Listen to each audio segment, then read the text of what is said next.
নমস্কার বন্ধুরা, প্রত্যেক দিনের মতন দুপুরে থালি নিয়ে চলে এসেছি। থালিতে অবশ্যই ভাত আছে।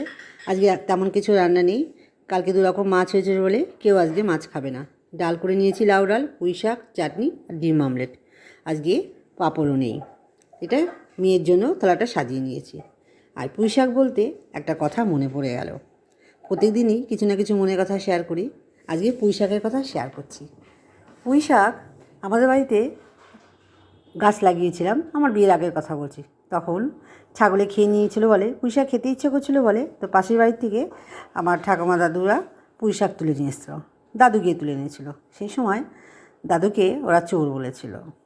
তো সেই কথাটা, মানুষ চলে গেছে তো কথাটা এখনও মনে পড়ে গেছে। পুঁই শাক রান্না করলে আমার কথাটা খুব মনে পড়ে, তাই তোমাদের সাথে আজকে শেয়ার করছি।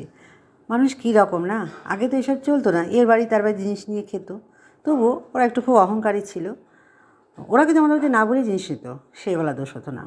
যেহেতু আমরা একটু গরিব ছিলাম, তো আমাদের সব কিছুতেই ওদের দোষ ছিল। তো গরিব বড়লোক এই একটা ব্যাপার আগে দিকে ছিল, কিন্তু এখন হয়তো খুব একটা নেই।